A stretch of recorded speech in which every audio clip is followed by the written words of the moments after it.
The art of war is of vital importance to the state. It is a matter of life and death, a road either to safety or to ruin. Hence, it is a subject of inquiry which can on no account be neglected. This powerful and penetrating quote, spoken by Sun Tzu, or more commonly Sun Tzu, more than 2 millennia ago, still echoes today, emphasizing the importance of strategy when seeking a nation's survival and prosperity. While the original context of the work is the battlefield, Sun Tzu's genius lies in his ability to express timeless principles, adaptable to any scenario where intelligence, planning, and thorough analysis of the opponent to determine success. Strategists and leaders from different eras and fields have found in Sun Tzu's work an endless source of wisdom.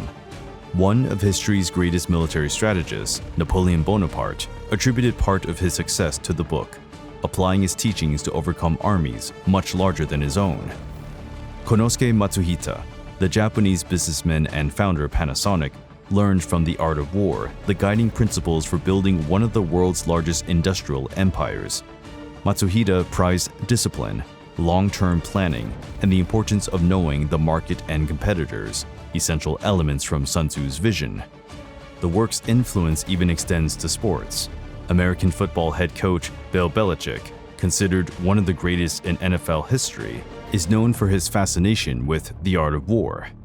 He credits it with inspiring his strategic approach and the importance of constantly adapting to the game's circumstances. In an ever more complex and competitive world, the art of war remains an essential guide for leaders in all fields.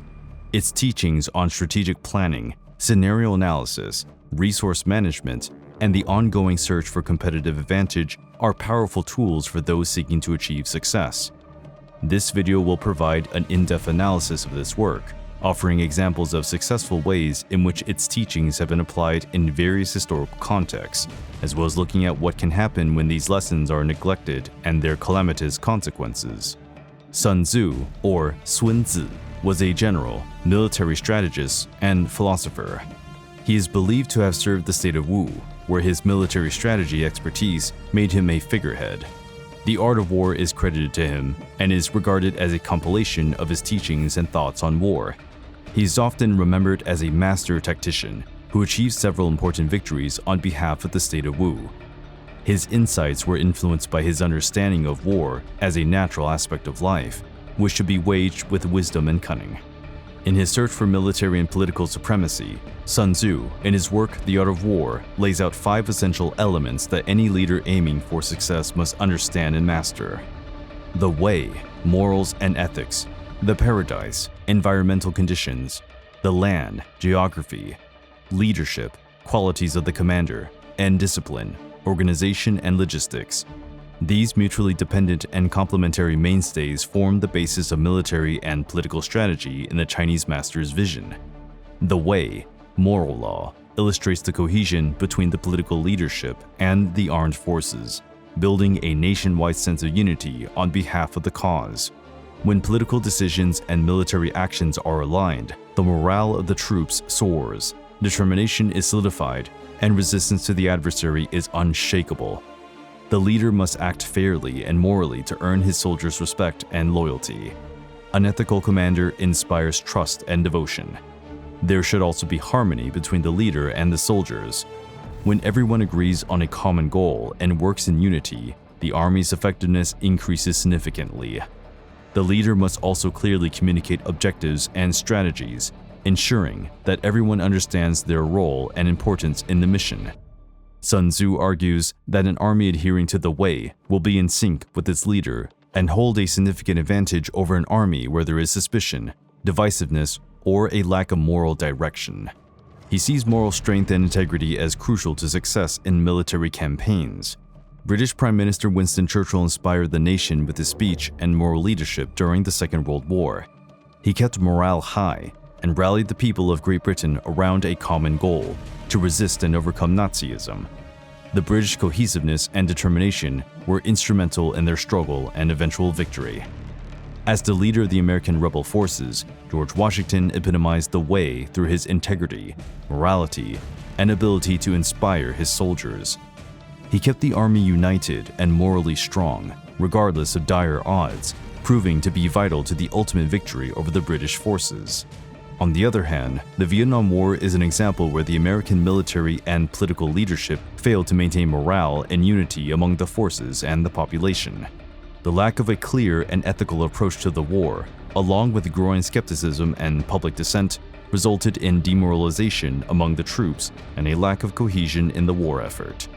Meanwhile, the paradise factor encompasses the natural forces and climatic conditions that exert a decisive influence on the field. By maintaining the different aspects of the climate, seasonal changes, and the day and night cycles, the strategist can foresee difficulties, seize opportunities, and ensure that his troops are ready to face the challenges posed by nature. Sun Tzu stressed the importance of studying and adapting to the climate to maximize the efficiency and effectiveness of military operations. He cites factors such as time, seasons, and weather conditions, all of which may have a significant impact on the planning and execution of military strategies. Spring and summer may provide favorable conditions for the protracted campaigns, as the weather is generally milder and the days are longer. But they can also bring challenges, such as drenching rains, which may hamper troop movements and the transportation of supplies. In contrast, autumn and winter may be extremely challenging due to the cold, snow, and ice, hindering the soldiers' mobility and well-being. During these periods, campaigns need additional shelter arrangements, suitable clothing, and extra supplies. Rain can make the terrain muddy, challenging the mobility of personnel and heavy equipment. It can also affect visibility and the effectiveness of weapons. Strong winds can impact the accuracy of long-range firearms and obstruct communication. Favorable winds may be harnessed for operations, such as controlled fires against the enemy. Snow and ice render the terrain slippery and perilous, making movement difficult and risking the risk of incidents. They can also pose health hazards, such as frostbite and hypothermia. Napoleon's Russian invasion was severely affected by the weather. He underestimated its intensity, as it brought heavy snowfalls, extremely low temperatures, and frostbite. Unsuited to these conditions, the French troops sustained catastrophic losses. During the Second World War, the Battle of Stalingrad was plagued by a brutal winter. The German forces, inadequately outfitted for the freezing temperatures, faced enormous difficulties, whereas the Soviets, better adapted and equipped for the harsh climate, resisted and eventually counterattacked, inflicting a German defeat. Accounting for the climate when planning logistics is vital. This includes providing troops with adequate clothing, food, and shelter. The weather may influence the right time to start a campaign or a battle. Unfavorable weather conditions for the enemy can be exploited to gain the upper hand. Sun Tzu instructs that overlooking the weather can lead to failure, while a thorough knowledge of and adaptation to climatic circumstances can provide a significant advantage. Adaptability, flexibility, and preparation are crucial to overcoming the weather challenges. The land factor, i.e., the physical terrain where the conflict unfolds, is a pivotal factor for strategic planning. Learning the local geography, pinpointing strategic locations, controlling supply routes, and using the terrain to one's advantage are essential to obtain a tactical edge and neutralize enemy forces. A good understanding of the terrain is central to making strategic, tactical, and logistical decisions. Sun Tzu identifies different types of terrain, each with its own features and challenges. He typified terrains in terms such as accessible terrain, easy to cross and usually favorable for quick movements and maneuvers. It requires constant monitoring to avoid ambushes. In contrast, dangerous terrain is difficult to cross, such as dense forests, mountains, or swampy terrain. Perfect for ambushes, but dangerous for moving large armies. Neutral terrain can be beneficial or harmful depending on its use. The troops that occupy it first will have a strategic advantage. Narrow terrain means tight or difficult to access areas, such as mountain passageways or bridges. Whoever controls these points can easily fend off outnumbered forces. Hostile terrain is where the enemy has the upper hand. It should be avoided unless necessary. Controlling high ground offers an advantage in vision and defense. Hill or mountain fortifications can be an effective defensive strategy. Rivers and other natural barriers may be used to protect flanks or restrict the enemy's movement options. Selecting the right battleground may spell the difference between victory and defeat. Open terrain can benefit mobile and cavalry forces, while closed terrain can help infantry troops. Having detailed terrain knowledge allows for planning ambushes, sieges, and strategic withdrawals. During the Greco-Persian Wars, King Leonidas led Greeks using the narrow Thermopylae Gorge to their advantage against the numerically superior Persian army. The restricted ground prevented the Persians from exploiting their numbers. The English army, under Henry V, took advantage of Agincourt's muddy and narrow terrain in the Hundred Years' War. The ground hampered the movement of the heavy French cavalry and made it easier to deploy the English longbows, resulting in a decisive victory for them. North Africa's desert landscape presented major challenges during the Second World War, but General Erwin Rommel, known as the Desert Fox, successfully used his familiarity with the desert to execute rapid and unexpected maneuvers, often outmaneuvering larger and better equipped Allied forces. Familiarity with the terrain is imperative. Sending out scouts and spies to chart and study the ground can provide crucial information. Tailoring advantages to the type of terrain is key. Tactics that work on flat terrain can be ineffective in mountainous or forested areas. The command factor resides in the figure of the military and political leader. Bravery, decisiveness, intelligence, and the ability to instill confidence are all vital qualities for leading troops to victory. A strong and strategic leader knows how exactly to maintain discipline, motivate his soldiers, and quickly and effectively make decisions in high-pressure situations. Leadership is one of the vital qualities that Sun Tzu emphasizes for victory in any conflict. He stresses that the commander's qualities are paramount to successful military operations. An effective leader not only leads with authority, but also inspires and motivates his troops, making strategic and tactical decisions with savvy and expertise. Sun Tzu stated that a commander must be intelligent and able to make quick and correct assessments. He must have a profound grasp of strategy, tactics, and the ability to adapt quickly to battlefield developments. Honesty and integrity are must-haves to earn the trust of the troops. A genuine leader inspires loyalty and devotion, building a cohesive and motivated force. A leader must be compassionate and caring towards his soldiers. Treating the troops with humanity and respect, addressing their needs, increases morale and commitment to the mission. A leader's fortitude is vital for making difficult and dangerous decisions. A fearless leader does not hesitate when faced with danger and is willing to take calculated risks to win. Keeping discipline is crucial for the army's order and effectiveness. A disciplined commander assures that orders are followed and organization and logistics are efficient, keeping troops together and ready. The commander oversees devising plans and strategies based on a detailed study of the terrain, climate, and enemy abilities. Careful planning and accurate forecasts are all essential. The ability to make swift and effective decisions is required in high-pressure situations. A leader must quickly appraise situations and act resolutely, adapting to ever-changing circumstances. He also needs to inspire and motivate the troops to keep morale high, instilling confidence and decisiveness in the troops.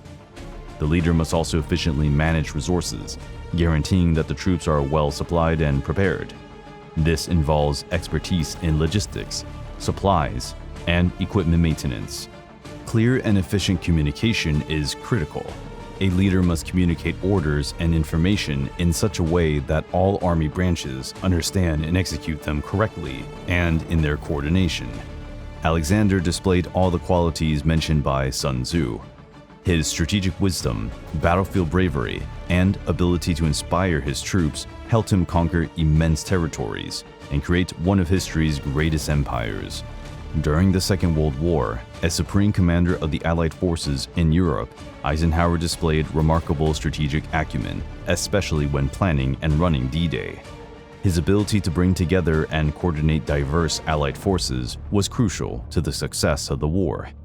During the Second Sino-Japanese War and the Chinese Civil War, Generalissimo Chiang Kai-shek was widely reproached for his authoritarian and ineffective leadership.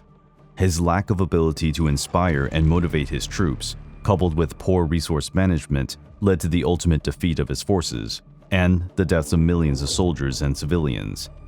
The last major factor is discipline. the ability to maintain order and control within an army. As Sun Tzu put it, discipline is elementary to making sure that orders are followed and that the army operates as a cohesive unit. Without discipline, the army may become unruly and ineffective, vulnerable to raids and unable to respond quickly to battlefield changes. The ability to accurately follow orders in a timely manner is decisive. This assures that the commander's planned strategies and tactics are properly implemented, increasing the chances of success. Also, discipline keeps morale high and the troops motivated. When soldiers see that there is an order and equity in enforcing rules, and that everyone is treated equally, they are more likely to remain motivated and engaged in the mission. The organization of a well-disciplined army comprises a clearly structured organization with a defined chain of command and specific responsibilities. This helps communication, decision-making, and strategy implementation. Discipline is enhanced through rigorous and consistent training. Well-trained soldiers are equipped to deal with different situations and follow orders under pressure. Logistics entails the efficient management of supplies, equipment, and food. Ensuring that troops have all they need to operate effectively is central to sustaining a military campaign. Effective logistics planning means that the troops are always ready and that there are no critical disruptions to operations. The Roman legions were a model of a historically high level of discipline and organization. Their army had a precise structure, intensive training, and an efficient logistical apparatus that allowed for rapid mobility and long-lasting support in far-flung campaigns. Prussia's Frederick the Great also introduced strict discipline and meticulous organization into his army, leading to several decisive victories. Throughout the Falklands War between the United Kingdom and Argentina, the Argentine army encountered serious discipline problems. Many soldiers were raw recruits, poorly trained, and subject to extreme conditions without suitable support. Ineffective leadership and a lack of morale resulted in desertion, insubordination, and misconduct. Poor discipline significantly contributed to the Argentine forces' defeat and surrender on the islands. The Russian Imperial Navy battleship Potemkin was the site of a famous mutiny in 1905. The sailors rebelled against their officers due to poor living standards, spoiled food, and abusive treatment. Lack of discipline and widespread disgruntlement led to the uprising, with several officers and sailors dying as a result.